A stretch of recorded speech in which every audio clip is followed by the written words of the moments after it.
Welcome back to Pro Cycling Manager 2022 and the continuation of Tudor Pro Cycling. Last episode, not the most successful episode when it comes to victories, only 2 in the pocket. Today we won't start with racing, because I've got mail. It is that time of the year again, the transfer dossiers have arrived. I can take a look at the riders on the market and decide which riders we want to have in 2024 in the colors of Tudor. Now, our task is not simple. Currently we are a UCI Continental team in the 3rd division of cycling. Our goal is to become a pro team after the season for 2024. Fortunately for us, our current riders have grown so significantly already that we are projected to be a Conti Pro team. That being said, this projection is not final, so I will do everything in my power to promote. Now, how do we do that? The promotion system is not like in real life. The game decides the promotion based on the strength of the teams after the transfer season. Last year, we were ranked 49th in terms of strength. To become a pro team, we have to finish within the top 34. In other words, we were pretty far off.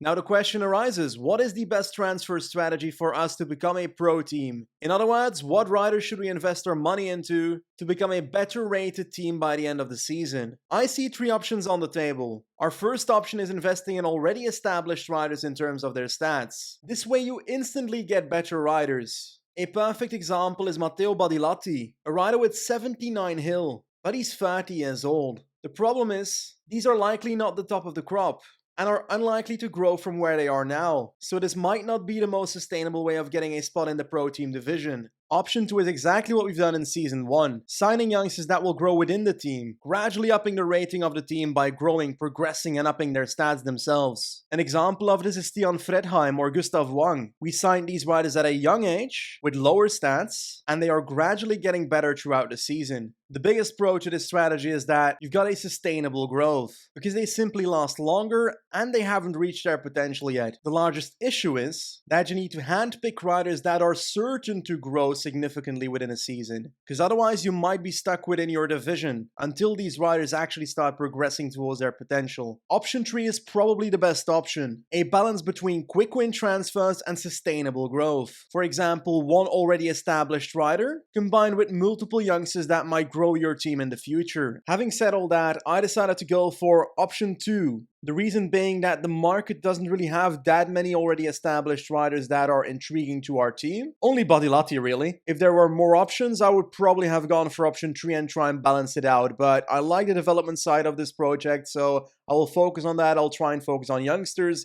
and build a team from youngsters upwards. There's one thing I'd love on this page. Right now we can sort on evaluation. I'd love to be able to sort on potential as well, because that's not really possible right now. Before we open dossiers with new riders, I'd like to extend the likes of an Alois Charin or a Froid de Vaux, my current riders. Next to them, also Alex Vogel, otherwise our leadouts will stop winning and we don't like that. And lastly, also Sean Flynn. After the season he's had, he deserves an extension at our team. We've already spent 16 of our 30 available dossiers, so we gotta watch out with that, but we've got 14 more to spend on the current day. I'm very intrigued by Gal Glivar, Slovenian rider on Adria Mobil, 74 hills, 21 years old. The only thing that bothers me is that we've already settled ourselves so well when it comes to punching, so it's kind of an area where I'm like, we're okay there. Nonetheless, I'll add him to my shortlist just in case I change my mind on that. That being said, if there's one puncher I do want to sign, it's Leo Hayter. I am going to actually add him directly to the dossiers. There we go. We've got him on there. 5-star potential, and I'm pretty sure that it's mainly in punching, yes indeed, but also some in stage racing and so forth, so this is going to be a really strong rider in the future. I decided to spend the rest of my transfer points on 2 more riders being added to my transfer dossiers, Johannes Vogt and Gregor Erdzen. Vogt being a 19-year-old German with 5.5-star potential, but mostly in Northern Classic, 6-star in that, with 4.5 as well in the time trial aspect. Could basically become like Cancellara, but slightly worse when it comes to time trial. Meanwhile, Erdzen could become the new Slovenian super talent, 5.5-star potential, most of which stage races and puncher. At the age of 18, already at 67 mountain and so forth, so I'm looking forward what he will turn into. That makes this the current transfer dossier list we have ongoing, most of which are extensions, but also some young talent I'd like to sign. Anyway, we've got some races to ride. Let's start off with the KICKR Jours de Dunkerque, and I'm pretty sure that's a sponsor objective. It actually is. A stage win is necessary. That should be doable with all the sprints available on the parcours. 5 sprints sprint stages to be exact. One stage a bit harder though, that's this one. 17 times the Kosselberg, that's gonna be a tough stage. Nonetheless, most importantly, we gotta get a stage win here, so let's try and hunt for a sprint victory. We've got Alex Vogel, 75 sprint here at the start line to make that happen, hopefully. Sean Flynn has lead out with the rest like Hecht and Wang in support. 5.5 kilometers to go, our sprint train is on the left side of the road, looking good. I'm gonna try and get past Sport Vlaanderen here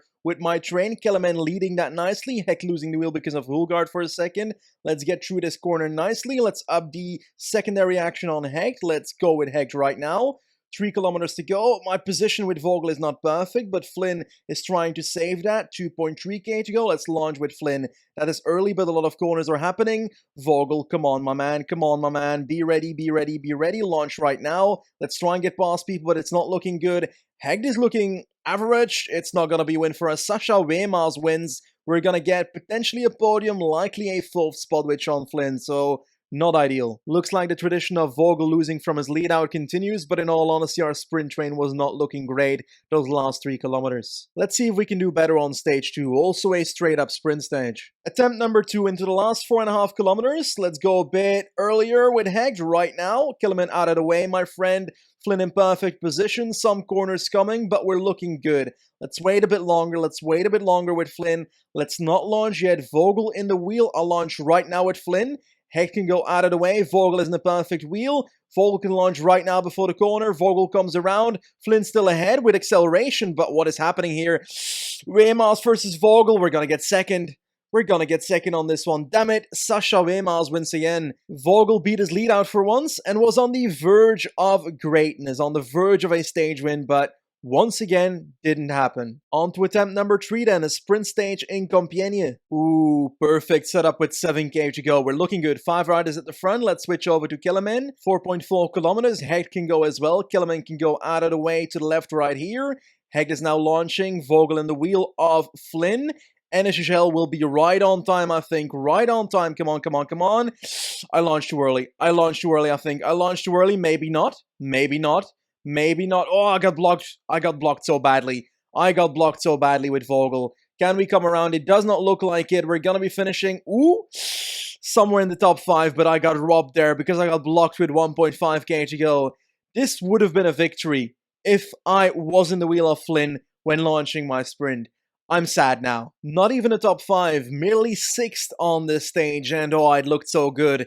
That lead out was perfection until I got blocked. Stage 4 looks to have a slightly hillier circuit, but the time is running out for our stage wins. Only 3 stages to go, so let's hope we get it here. Considering it's not just a sprint stage, I decided to take a look at the final, and to be honest, these Fat Cat climbs are a bit harder than expected. These are really steep climbs and could break the peloton apart, so I might actually try and break it apart myself to increase my chances in a sprint. With over 50k to go, we are nearing the hill that can do some damage right now. Let's do 99 with Tudor, our train at the front of the peloton.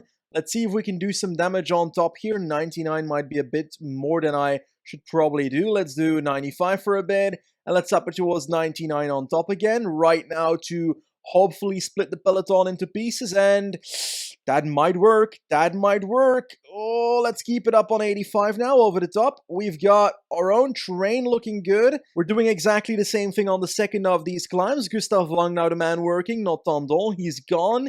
And we're looking like we are going to do some damage again. Crossing the top, looks like 30-ish people. Yeah, gap opening up, 29, something like that. That's the amount of people that we'll have with us. Amazingly for us, we've got Total pacing for us in between these climbs. So we don't even need to keep up the effort between the climbs. Other teams do it for us, so I can't complain. Climb number 3, Kellerman's the man now. I've lost Vogel from the wheel of Flynn, but I think he can keep himself up here.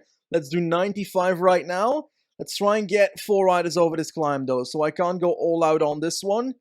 I might have started too early by going on the 4th last climb instead of the 3rd last, but I think we're still looking good. Let's do 85 on top now. Last of these climbs. Kellerman now hammering it up here. Next one's gonna be Jake Hecht. He's taking it over, and he's going towards the top right now. Flynn in the wheel. Vogel in that wheel. Oh, Vogel can't follow. Let's do 85 and keep this up. 5 kilometers to go. 3 man in the peloton. Not full red yet. Hopefully Vogel can fix that by the time we cross the finish line. Otherwise, Flynn can also try because, oh, Tandon fell. Loads of people fell, but Not in this group. A group of 48, that's more than I would have hoped for. Let's do 99 on Hecht. We've got Flynn ready for the sprint as well.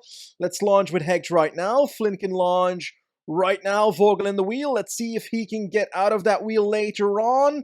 Nah. Nah. This ain't gonna be for us. Oh, will it? Will it? Sean Flynn does it. As a lead out, once again, we get a victory. And it is Sean Flynn that does it for us. Beating Vogel, but also beating everybody else. There we have it. Sean Flynn on the podium. He does it for us once again. And we also get our stage win, so that's perfect for our sponsors. For the rest of this race, the pressure is basically off, especially on the Queen stage to Kassel. 16 or 17 times the Kasselberg, some of which are the cobble side, some of which are not the cobble side. Gage Hecht is a top 10 favorite here, but it's gonna be a tough one. 10 kilometers left in the race, a group of 52 in the peloton right here being led by Alex Vogel. I haven't actually done too much this stage. I've been using the efforts of other teams to my advantage, and that's how I've got Kellerman and Hecht basically on full energy, ready for the last two Kassels, currently on the second last one. The last one is with the cobble, so I'm prepping for that one. Vogel's basically done for on this one. Kellerman about to take over on 65, nothing crazy. Gotta keep him for the lead out on the final hill for Hecht. 5 kilometers to go, energy shells on everybody, and we've got a group of 26 now. So somehow that second last Kassel actually divided the group into two halves. There is where the cobble start, right ahead of us. And Kellerman is doing a wonderful job keeping us to the front here with Hecht.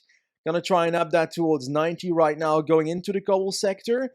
Don't want to spend my energy too early either, but I want to keep Gage Hecht at the front of the peloton. 1.7k. Keep it up, my friend. Keep it up. Come on.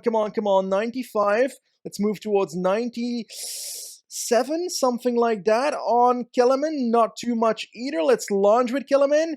Hecht can launch right now past everybody. Come on, my man. Come on, my man. Yes. Gage Hecht is gonna win. Damn.